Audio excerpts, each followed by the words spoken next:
I really believe in my heart that those are the people that are in the greatest pain and they need the greatest support. So if you've seen anybody laughing or putting it down, find your way over to them, give them a hug, and know that their walls are up just a little bit high and they can't let anybody through. They can't let anybody through. I don't want any of you in this room to walk out unclear also. This assembly is not about death. We mentioned it on a couple of occasions. It's not about death. It's about time. The time in our lives that no one knows quite for sure how much we've got. The time in our lives to put the priority of friends and family first. And that's just another choice point for you guys. You can remember this as 4 years of the toughest times imaginable. Or 4 years of at least decent times. And the difference is the people in your life who connect with you and who care about you. There was one more person in the sharing that just came to mind when Matt was speaking. And it happened at a school in Utah. And a young girl was just beautiful. Also, and she came up to the mic and the entire left side of her face had been scarred. She came up to the mic and she said to everyone in the room, she said, I used to think I was better than any of you guys. She said, I had my choice of guys. I ran with the best crowd. I used to walk down the halls. I used to look down at all of you. She said, then I went through the windshield of my car. She pointed to her face and she said, it's been 5 operations and these are permanent scars. She said, now all of a sudden I walk down the halls and you guys look away and I realize what it's like to be at the other end of those put downs. And I had my arm around her and I silently said to myself how tragic that it took an automobile accident, 5 operations, permanent scars on her face for her to realize that put downs can hurt and put downs can kill. If you cannot build someone up in this school, walk away from them. But at least don't tear them down. Because what goes around comes around. If you don't buy it now, wait in your life. For every person that you slam in some way, there will come a point in your lives when you will need someone so badly. And there will be no one there for you. Just wait. Just wait.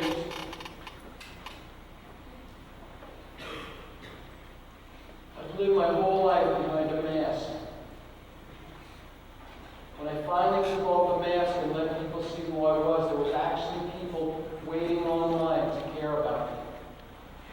And I never knew. You see, I had been abandoned at 14 by my parents' divorce, and I realized that maybe everybody was going to abandon me. And I never gave anybody a chance to love me in any way. Never. Now I'm a member of 2 support groups. I encourage any of you in this school, if there's a chance to join a support group. For me, it's been the greatest thing I've ever done. And no matter where I am in the country and I keep a demanding travel schedule, I find a way to be a part of these support groups, either by phone or in person.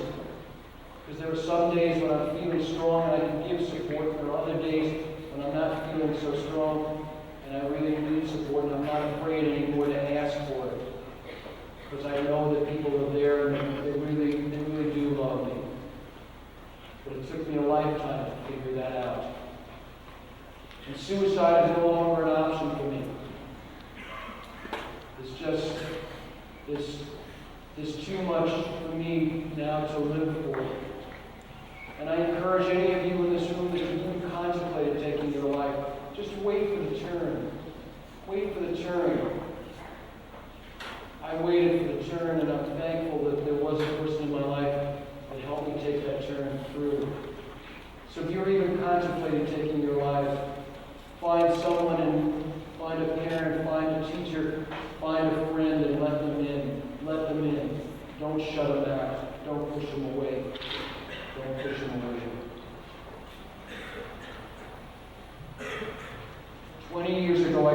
opportunity to go on the road when the Beatles first made their national tour. I was a photographer. And I was in Chicago when John Lennon had put a full-page ad in the Chicago Tribune asking to meet with 75 aspiring songwriters in the hope that the Beatles would find a new song, take it to the top of the charts, and make that person famous. In an auditorium on Northwestern University's campus, 75 people gathered, 5,000 had applied. And Lennon came out of the side curtain. He was probably, in my mind, the softest spoken man I've ever heard.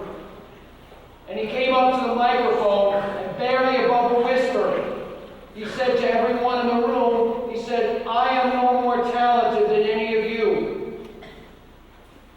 And I looked at the guy next to me and said, "What did he say?" And I looked at everybody around the room. People were whispering to one another. Nobody had heard what he said.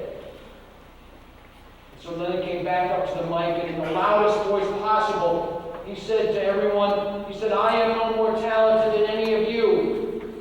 Sure enough, a guy in the back raised his hand. He said, "Hey, John, how can you tell us we're nobodies?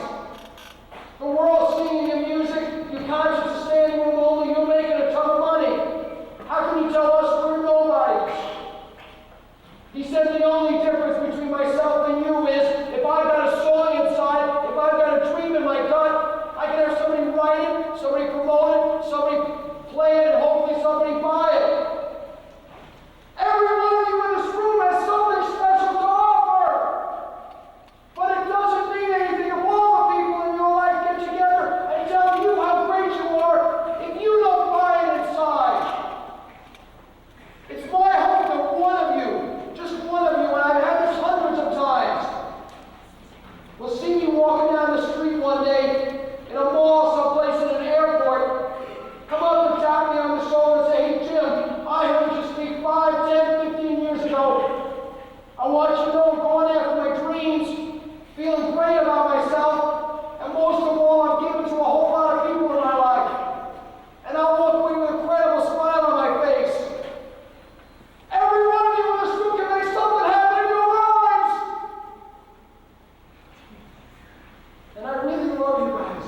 None of you in this room ever has to go alone. None of you has to go alone. Thanks for touching my heart today.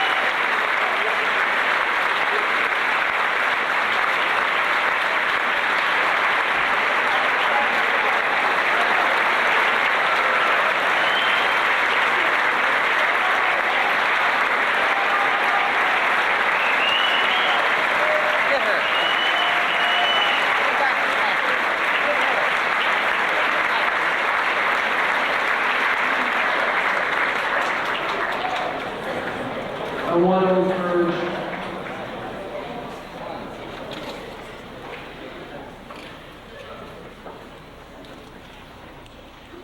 want to encourage all of you to come back tonight with your parents. You'll see something amazing that will happen in this room. If you're having any type of struggles at home or you just need to be better connected with your parents, you'll see something amazing. I truly urge that, if your parents can't come back, that you still find your way back tonight. That you find your way back tonight. See, it's my dream to give all of you a voice. It's my dream in this work to give a voice to those of you who sometimes don't feel like you have a voice. That's what I want to do most of all. And tonight I get a chance to give you a voice, especially with your families. And before I forget, whose dollar did I take? Lunch money from Target. There are scraps of the dollar on the floor. And I've got some more dollars in my pocket.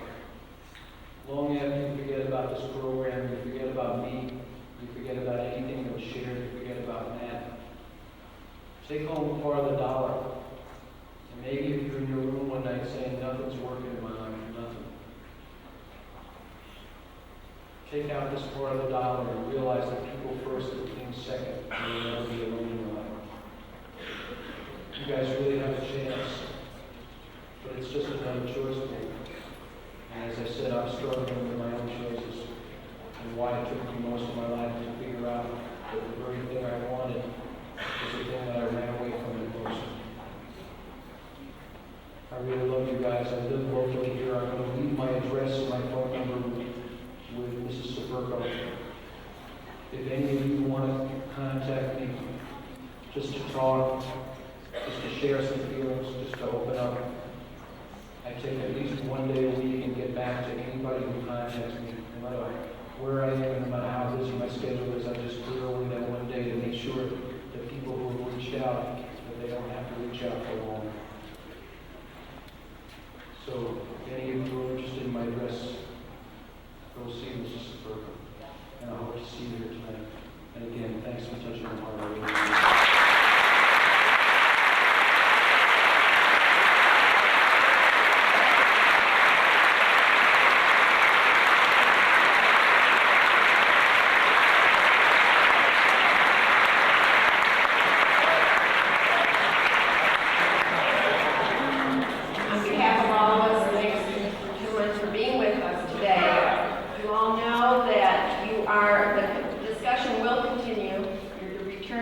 Fourth hour class. Please be careful getting down off the bleachers, and thank you